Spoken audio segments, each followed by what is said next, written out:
দৌড়ো। একটা জিনিস আমি কিছুতেই মানতে পারতাছি না। বেটা লাভ দিয়ে ওঠস কে? কি মানতে পারস না ক? জামাত কি লেগে নির্বাচনে যাইব?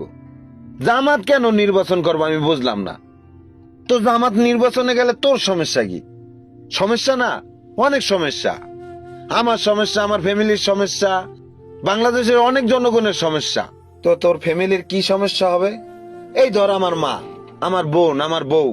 আমার মা মাঝে মধ্যে দেখি যে সেলর কামিজ পইরা, ওন্না সারা কিন্তু সুন্দর সুন্দর ফুলের ডিজাইন করা থাকে বুকের উপরে। এটি দেখানোর লেগে মনে কর ওন্না ছাড়াই রাস্তাঘাটে আডে। এখন জামাত আসলে তো সেই স্বাধীনতাটা পাবে না। জামাত কি বলছে শুনছস তুই? কি? সকল নারীকে বোরকা পরাই দিব। হ্যাঁ ঠিকই তো। তাই বোরকাই যদি পরে তাইলে এই এই ডিজাইন ডিজাইন পোশাক আমার মা কিভাবে দেখাইবো?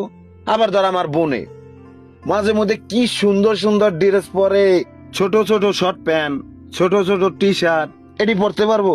আবার আমার বউর কথা ভাব, এই যে হানি সিং এর গানের ভিতরে যে নায়িকা গুলায় শুটিং করছে পোশাক পইরা, আজ ভুয়ে পানি পানি, এই গানের যে শুট গুলা লইছে নায়িকা গুলায়, কি সুন্দর সুন্দর পোশাক। ওরকম একটা পোশাক আমার বউরে কিনা দিছি। ওই পোশাক কি আমার বউ আর পরতে পারবো? এখন এই যে জামাত আসলে এই স্বাধীনতাটা পাইবো আমার বউ, আমার বোন, আমার মা। আবার আমাকেও কেন না কয় 12 মাস টুপি পইরা থাকতে। এখন তুই ক বন্ধু, এইভাবে সবাই স্বাধীনতা মারা উচিত? জামাত ইসলাম নির্বাচনে আসলে তোর যদি এইগুলা সমস্যা মনে হয়, তাইলে তুই সহ তোর ফ্যামিলির বিষ খাইয়া মইরা যাইতে ক। এই তোগো ফ্যামিলিদের জন্যই আমাদের সমাজটা নষ্ট হয়ে গেছে। তাই তোগো বাচ্চা থাকার কোনো অধিকার নাই।